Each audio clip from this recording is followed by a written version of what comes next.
we open on the side of a mountain.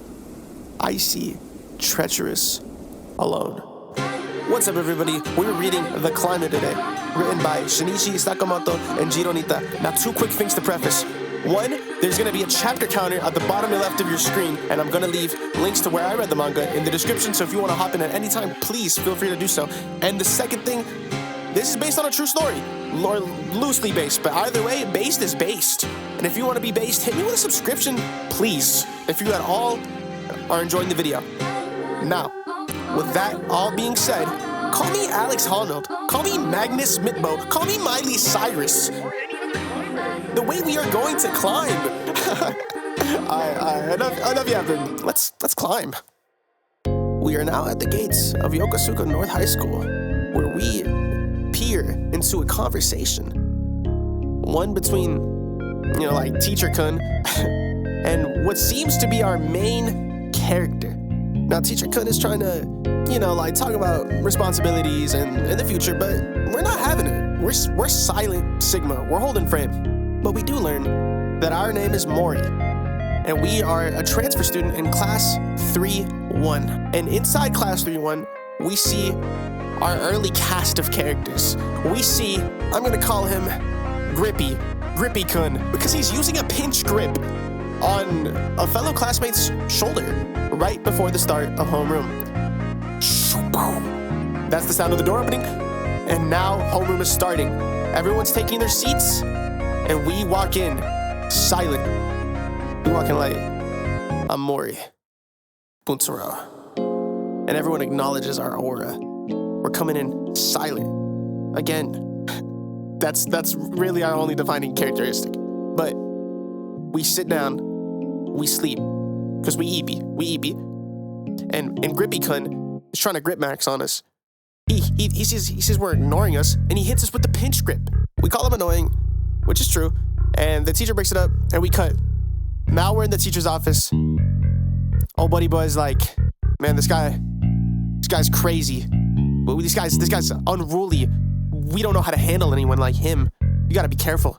He's a loose screw. Bing bong, bing bong. And that's the bell. Hordes of students rush to their classes, while Mori, on the other hand, goes up to the roof. So Grip-kun fakes a stomachache, and presumably to go teach that guy a lesson. That guy being Mori. Because he's that guy. Whoa, we haven't seen that yet. But now we will. He's chilling on the roof. Bah!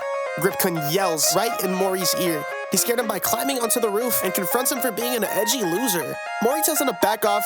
He's done with it. He's going school shooter mode. And he goes, okay, I'll back off. If you climb from the bottom all the way up to the roof like he did. He says if he does it, he'll leave him alone. Next thing we know, we're back in Class 3-1. Teacher's teaching, looks out to the window. Who does he see? Sees us. Free soloing it like Alex himself. Whole school's in a commotion. They don't know what is going on. He's at a lethal height, but his arms are getting tired. Teacher yells, Grippy-kun goes, no!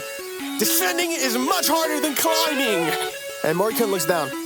He sees how high he is, but then he looks up and sees the peak behind a slab of concrete. As his arms give up, Grippy gets some rope ready for Mori, and Mori lets out a guttural scream as he plants both legs on opposing ends of the wall with extreme flexibility to rest his arms. Grippy lets him know he's on his way with some rope to hold on. He jumps. He makes it with a successful lunge. He mantles himself like Chris Harrier doing a muscle-up. Everyone in awe. The teachers in awe. The students in awe. Grip-chan in awe. But we made it. As we bask in the glory of the climb we just had, the teacher of the class we currently skipped walks over to us, picks us up, and slaps us. He obviously reprimands us, but points to a rock formation where he tells us that we can get closer to the sky. Back at the school, teacher takes responsibility for our actions and sticks up for us, apologizing to the staff. We find out he's a climber and he has a heart-to-heart with us about the feeling of climbing. He then asks if we want to try climbing, if we want to try climbing that mountain that he showed us earlier, but that he can't do it alone. Mori, ever the aloof, rejects the idea of climbing with anyone, rejects friends, rejects it all. He then walks off, the teacher letting him go because he's in no state to be climbing rocks. Shortly afterward, Grippy comes back at the site that Mori climbed, ready to give it a go himself. A classmate spots him and tries to stop him, reminding him of the threat of a suspension, but he's not having it and says some fucking insane shit. One of those moments where you're reading manga or watching anime and you're just like, Japan, you good? But anyways, we're at the middle of flipping rock, and you know, we're trying to climb it. It's big, it's tall. We're not actually a climber, you know. This is our first time. We're kind of the goat though so far, but you know, it's still a mountain. So we're trying. We're thinking about what's happened, what's been said. We have some emotions, and we're falling. Thud. Ruby-chan wakes us up, tells us to go home, and just tells us we're not him. We get up, we look at the rock, and we think to ourselves, as long as we don't fall, we're good.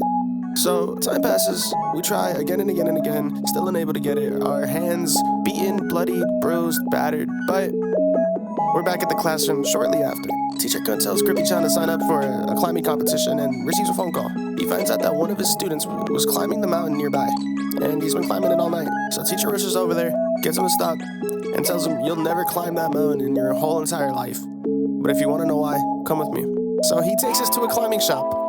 We walk in, manager is super nice, they have us try on some shoes and step on the wall. We find out it's way easier to climb with climbing shoes. Teacher says he'll give us a pair, but at a price. The price being to enter a competition. And until then, he has to stay away from the mountain. But it's still on his mind. Next day, they're taking a test, and Grippy-chan tells a girl that he's going to enter his first competition, that competing is lame, and invites her to watch him fall. Real hater shit. But she pays him no mind. In fact, tells the whole class, and everybody's hyped to see it. Grippy-chan in response loses his marbles, picks him up by the collar, and tells him he ain't shit.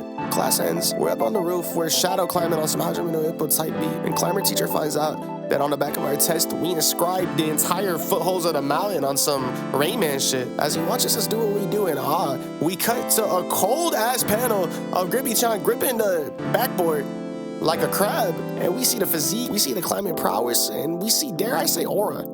He then thinks back to when Mari-chan did that muscle up to get to the top of the school, and he does one of his own. He does one from the backboard to the rim and decides to enter the competition. And now, boys, girls, and envies, it is competition day. We are here at the competition site, and we are ready to compete. We pull up to the isolation room with climber teacher, and he shows us the ropes quite literally. Tells us, one, we have to have our rope harness thingy working at all times throughout the climb so we don't fall. Two, in order to win, you have to climb the wall the fastest on site, which means you can't see it beforehand. Everybody comes in with a fresh slate and figures out their own route and whatnot to get to the top the quickest. We see Grippy-chan beast on the wall, basically just doing the climber equivalent of getting a pump in. Fast forward, they have 6 minutes to analyze the wall, the competitors enter, and competition begins. Shit starts off crazy hectic. Everybody running around scrambling like chickens with no heads, whilst our people pull up to presumably react to the events that'll unfold as anime characters usually do. Everyone's worried about Mori, but we see Grippy-chan, he got it all worked out. He already made it to the top and decided he good. He tells Mori one more time that he ain't shit and walks off with a minute left. While in that minute though, Mori he starts putting things together. You know, puzzle pieces start fitting, things start clicking. He started thinking different. But time is now up. Everyone's moved to a different room, and we learned that contestants can only climb one at a time as to not give any others any insight or any hints on how to get up the wall. A couple climbers go, and we find out that the manager from the climbing shoe store is actually the guy who designed the wall after he makes a call out that climber number 2 is gonna fall. Cause, you know, it's his wall. And it's exactly as he told. He falls because he could not reach the hold. And he says world-class climbers can only hope to get up this wall smoothly. But here comes climber number 3. It's our boy. It's Mori. He's here. All eyes are on him. While in the back room, we see Grippy-chan have a flashback where we find out that they were childhood friends, him and the girl classmate. And that's why he's so pressed about Mori. I guess because she's looking his way. It's like, okay, I guess, do you? The spectators are some doubters, but climber teacher knows that it's probably for the best if he falls, because if he somehow gets up this, he's gonna want to climb alone forever. And somewhere down the line, probably die. But hand to hold, the plan unfolds, we climb it. Off rip, they see we legit, because we recognize these footholds. These are the exact ones as the mountain we were trying to climb this whole time. While everyone's in awe, we get a lore drop about the mountain we were trying to climb, on how pivotal it was for early climbers in Japan. And bro literally says the predecessors of climbing are happy to have him. And we are right near the peak. We can see it is in our grasp, it's in our reach. But not quite. We run out of oxygen within our arms. We're gassed. We're frozen. Everyone's watching, waiting for us to fall. But we get a flashback and say, fuck it, we ball. We let go of the hold. And psych, we grab it back. We are not done. With blood in his veins, Mori doesn't give a shit. He hears the wall calling to him to climb. And so he does. As we see an unknown spectator watching upside down from above, we too witness Mori tossing away his hesitation, the people around him, and the rope. Just as we make the final reach for the top of the mountain, we see a familiar face, Mizuki, who tells us he's glad he found us.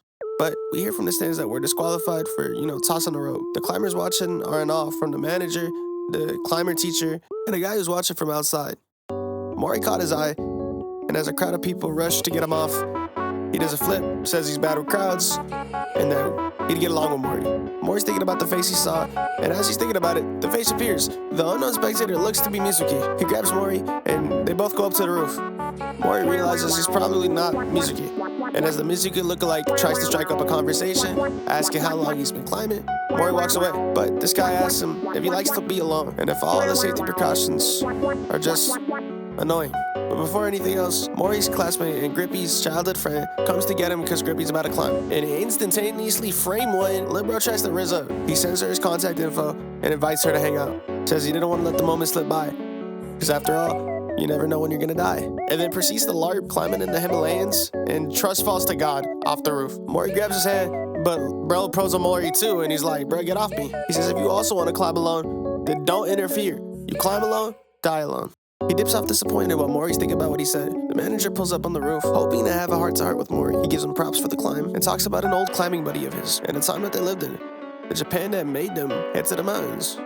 Alright, flashback time. The year was 1967. A cold January, him and his boy, their goal, the midwinter Takizawa third slab, said to be unclimbable, Japan's most difficult ice wall. On the way up, talking about the fame that's gonna hit him once they reach the top. An avalanche. Its cause, the rise in temperature. But he calls out to him. In a daze, manager realizes he was stopped with the rope. Saved by the rope. But he can't climb anymore because he lost his axe. Somebody drops him off where it's safe and goes alone. He says he'll regret it for the rest of his life if he doesn't. So the manager's protests fall on deaf ears. Buddy boy disappears into the fog. The next time they meet, 3 years later, in the perennial snow at the bottom of a deep ravine, the manager is met with the cold, lifeless corpse that was once his friend. He determined he failed in climbing the peak and fell into the valley because if he succeeded, they should have found him on a ridgeline for the descension route. Moral of the story, don't let go of the rope. But Mori's got a different take. Says at least he was able to climb alone, with the same expression that his friend had when he was found dead in the snow. Mori walks off. The manager pleads, but Mori does not give a shit, let's be honest. And so the manager thinks to himself, maybe his friend too just wanted to climb alone, and that Mori will probably always be alone. Holy smokes, folks, we did it. This is the end of my first video. I hope you enjoyed sincerely. And pretty please, pretty please, if you at all liked it, bless me with a subscription, give it a like, leave a comment, share it to a friend, do something please. Or just subscribe, honestly. It's one button, damn. Sorry, I don't know how I got like that. I just put a lot of work into this, come on. I don't know if I'll ever make another video. That sounds kind of sad, so maybe I'll make one more. But yeah, if you want more of this, let me know. Let me know by doing those aforementioned things, please. That's it. Thank you so much for watching. I hope wherever you're watching from, you're doing well. And I hope you continue to do even better. All right. Bye.